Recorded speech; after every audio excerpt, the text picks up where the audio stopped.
So the topic of spiritual abuse is not a fun one. And of course, ministries are going to be up in arms because they're like, oh my gosh, please don't make accusations that could further, hurt people. And the thing about truth is it sets the captives free, but it also can hurt at the same time. And spiritual abuse doesn't originate in the church.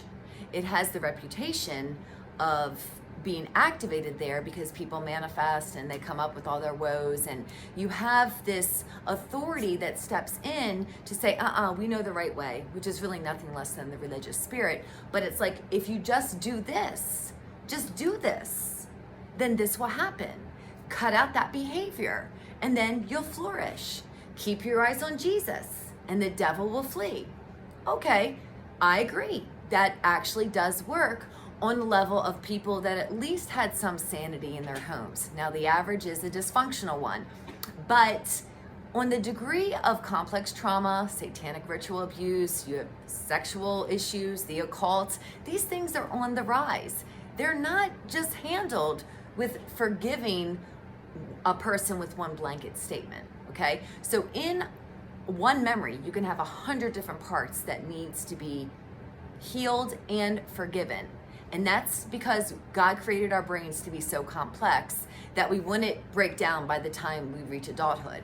So he has us able to compartmentalize a trauma or mistreatment when we're small during brain development, and therefore we can carry on, which is absolutely why repressed memories show up later in life. And then we think we have a mental breakdown, but we don't. We really just have another opportunity of inner healing.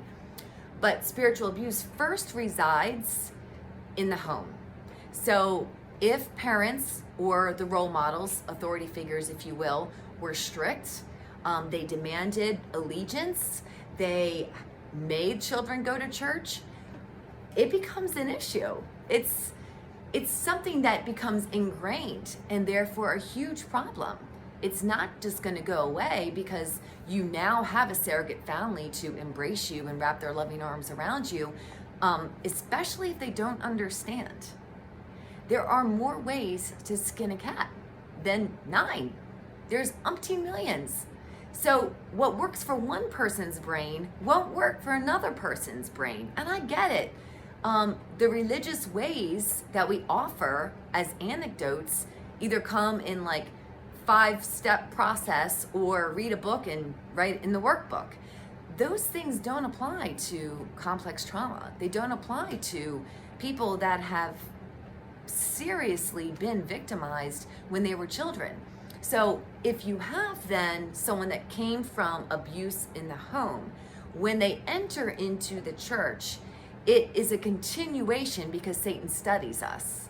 So it becomes spiritual abuse when more people in the place of authority say, just cut that out. And if you did this, if you drank our juice and you tried our remedy, then everything would go well for you.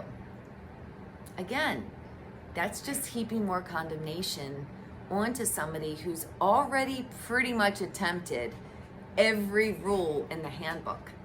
They're coming to a place of clergy or therapy, if you will, because they want to come into Jesus moment that's going to be bona fide and designated as I once was this and now I'm this.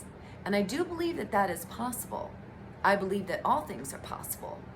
But I do believe it's going to take the love and acceptance of mature people to say, however you process is okay.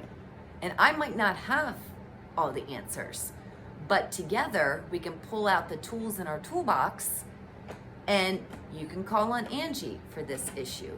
You can call on Savannah for this issue. You can call on Josie for this issue. But a one-way ticket to confine all of us in a box that all we need is Jesus to focus on to be healed and delivered is not the way that God created us. He fashioned us with this complexity on purpose.